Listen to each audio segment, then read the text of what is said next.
You may well know the Kia Niro as a hybrid, and if so, you're probably also aware that it can be a full EV too. You may not know, though, that you can additionally have it in a form in which it could be argued that you get the best of both worlds. That's the plug-in hybrid variant we look at here.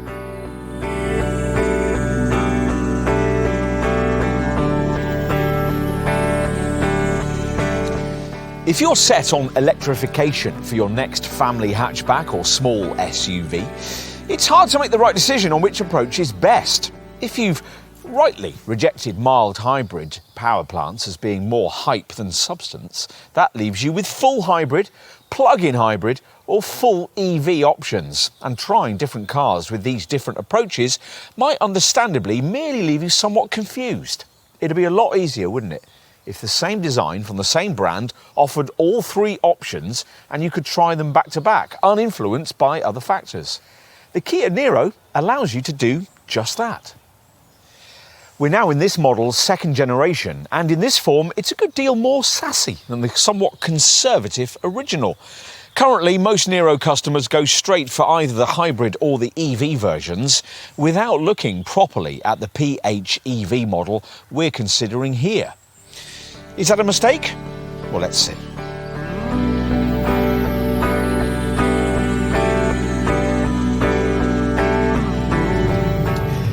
We had hoped that this second generation Niro plug-in hybrid model's significant increase in battery size from 8.9 to 11.1 kilowatt hours might have brought a greater increase in EV driving range.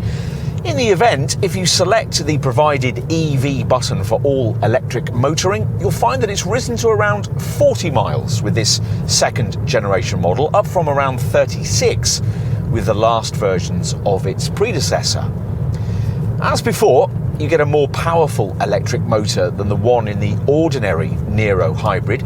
It's 83 bhp in this PHEV. But the familiar 1.6 GDI, normally aspirated petrol engine it works with, is much the same, and in this form puts out 180 bhp via a 6-speed dual-clutch automatic gearbox to the front wheels. Takeoff is smooth, and if you flex your right foot enough to try and match the quoted 0 to 62 miles an hour time of 9.6 seconds, the petrol engine will kick in quite quickly with a noticeable thrum.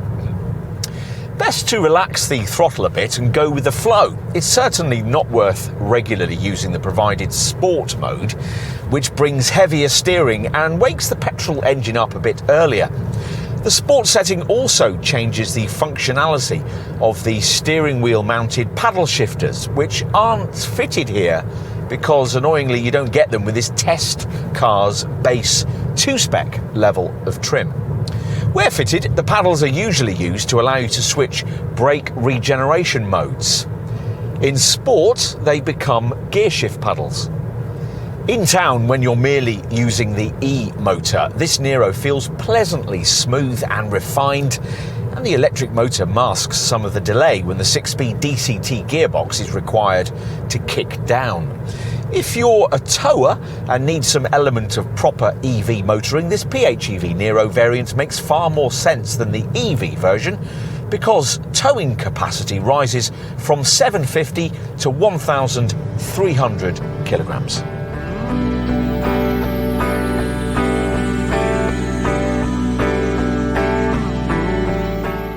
At first glance, unless you spotted the badge work, you'd probably mistake this Niro plug-in hybrid for the full EV version, or possibly for the self-charging hybrid model if you failed to spot the extra charging flap. Subtlety, as ever, with a PHEV is the keynote here.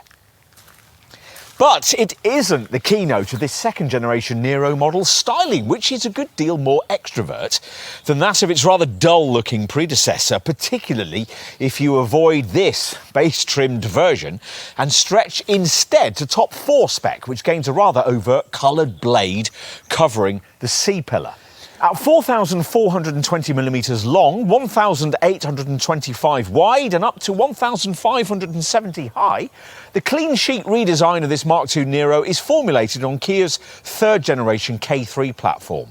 Here in profile, the effect of this second generation model's larger chassis becomes obvious, extending the length by 65mm. In this case, the wheels are 16 inches in size, but plusher versions get 18-inch rims. The front showcases Kia's current Opposites United design ethos, complete with angular heartbeat daytime running lights and a signature tiger face grille, which is now more decorative than functional. Even the rear makes a statement, with boomerang-shaped LED lights smeared up the corner pillars and a prominent roof spoiler topping off the tailgate, emphasising this second-generation model's 20mm increase in width. Time to get behind the wheel. Inside, the dash you get depends a lot on how much you've spent. This base 2-spec model makes do with the Kia's more basic 4.2-inch Supervision colour cluster instrument display and an older tech 8-inch centre touchscreen. This has Apple CarPlay and Android Auto smartphone mirroring, but unfortunately can't work with the brand's Kia Connect app. Further up the range, the car gains the smarter twin 10.25-inch displays this fascia was rather obviously better designed for. There's a more old-fashioned gear stick than you get in other Niros, but this plug-in hybrid does share with its stablemates this central touch-sensitive strip, which hosts either the climate controls or the infotainment system hotkeys, depending which of its 2 display settings you've chosen. All the right eco boxes are ticked too, thanks to a cabin headliner made from recycled wallpaper, and faux leather upholstery fashioned from a bio-PU material containing healing eucalyptus oil. As with the previous generation Niro, the seating position is a fraction higher than the norm, and across the range, the seats are well upholstered and supportive for longer journeys. There's plenty of cabin storage space too.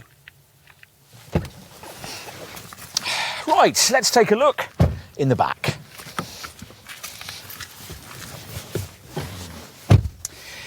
Here's where the real benefits of that switch to this Mark II model's more sophisticated K3 platform are revealed, thanks to 20mm more wheelbase length.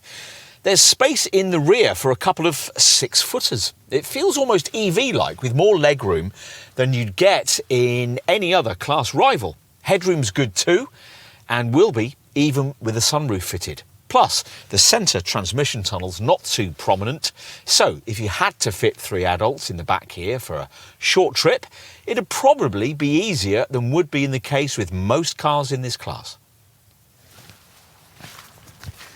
You won't be choosing this plug-in hybrid version of the Niro, though, if you prioritise boot space.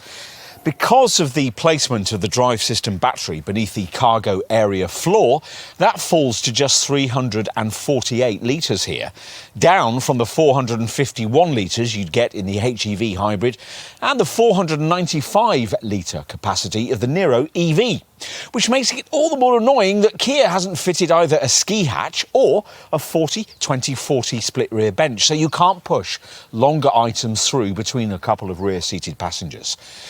But fold the 60-40 split bench forward and capacity rises to 1,342 litres.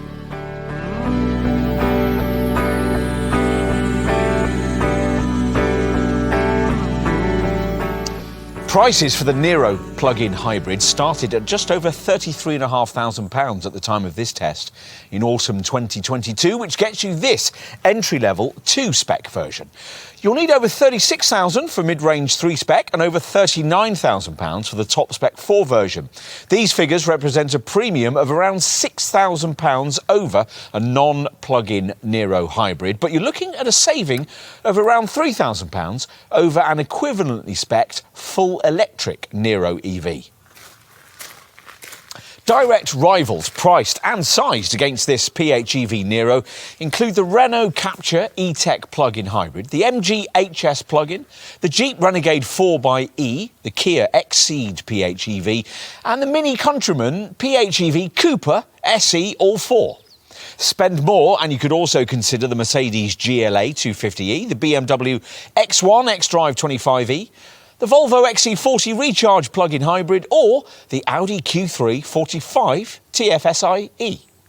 And if you're not hung up on the idea of a crossover, then you can add plug-in versions of family hatchbacks like the Peugeot 308, the Vauxhall Astra, the Volkswagen Golf. If instead of all of those options you choose this Niro plug-in hybrid, you'll have noted from the list pricing we gave earlier that there's quite a saving to be made if you choose this base 2-spec level of trim. Bear in mind, though, that if you do that, you'll do without the 18-inch alloy wheels and useful gear shift and brake regeneration paddles fitted further up the range.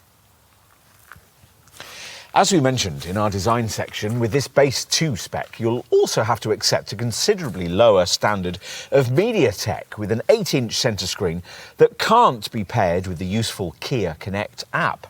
Further up the lineup, the Kia Connect compatible 10.25-inch centre screen is standard, and top 4-spec trim pairs it with a more advanced digital instrument cluster display of the same size, along with a 10-inch head-up display which projects vital driving information, including speed, ADAS data and navigation commands directly onto the front windscreen.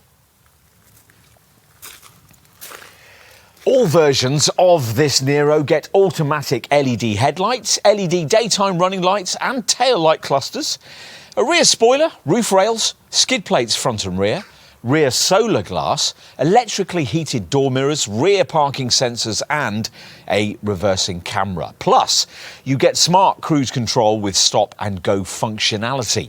Inside, there's dual zone climate control, an artificial leather steering wheel, and in terms of infotainment, a 6-speaker DAB audio system and Bluetooth, plus Android Auto and Apple CarPlay smartphone projection. Safety kit includes forward collision avoidance assist, lane keep assist and lane follow assist. Should you happen to hit something, a multi-collision brake setup works after an impact, braking the car so that it's less likely to go on and hit something else. There's also a high beam assist system to automatically dip your headlights at night, and a rear occupant alert prompts you before you get out of the car to make sure you haven't left a child on the back seat. An e-call system will alert the emergency services with your GPS location if the airbags go off in a collision. And there are twin front, side and curtain airbags, along with a centre side front bag in the dashboard and a driver's knee airbag. Plus, you get ISOFIX rear child seat fastenings and active front head restraints that prevent whiplash.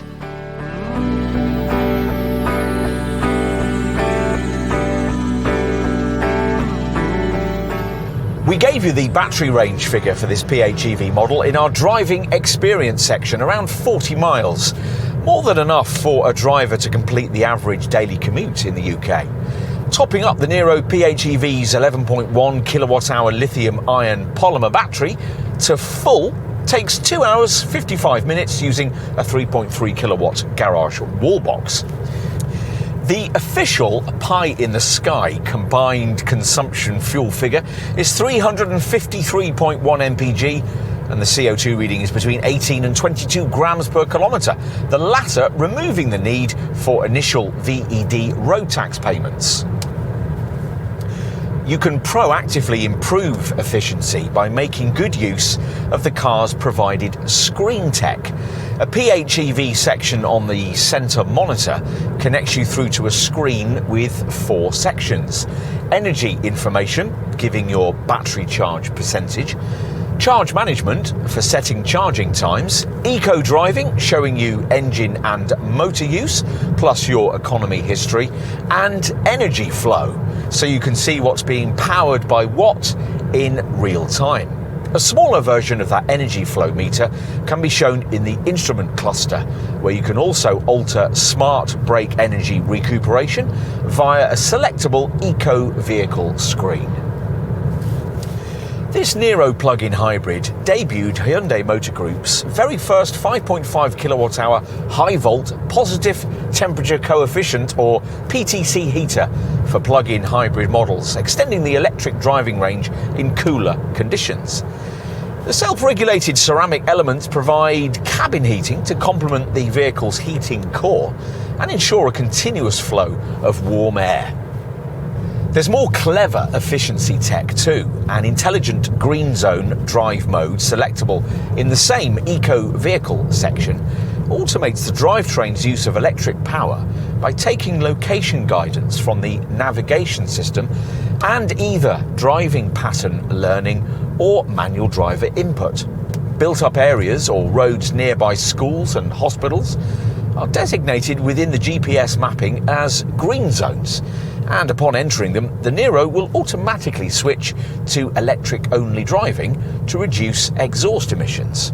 You can also take control of green zones along your route by setting other areas in which you might wish to reduce this Kia's emissions, such as around your neighbourhood or outside the school gates. Why has no one thought of this before?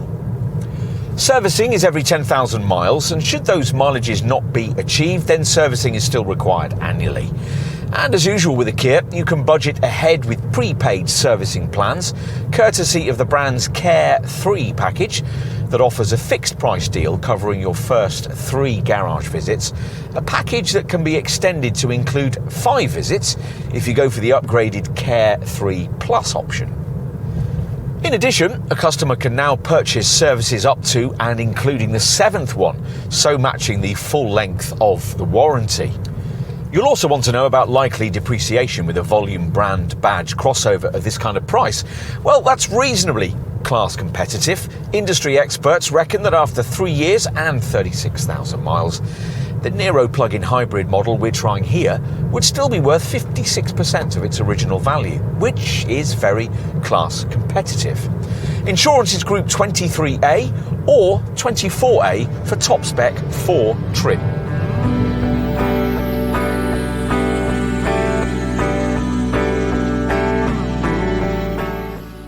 You can see why this plug-in hybrid model takes such a small proportion of Niro sales. The ordinary self-charging hybrid variant gives you strong economy without the faff of plugging in. And if you are going to plug in, why not go full zero emissions with the Niro EV? It's not quite as simple as that though. Spiralling fuel prices make filling up a self-charging Niro hybrid ever more expensive. And the disappointingly patchy current UK EV public charging infrastructure could deliver range anxiety wherever you venture further afield in a Niro EV. Such are the reasons for the continuing popularity of PHEVs, and amongst cars of this genre in this price bracket, the Niro plug-in hybrid certainly has appeal, particularly in this second generation, guys, with its significantly larger battery. It's pricier than we'd hoped it would be, but unfortunately nearly all its competitors are too. At least there's a bit more want one factor this time round. Unplug and play? That concept might make a bit more sense with one of these.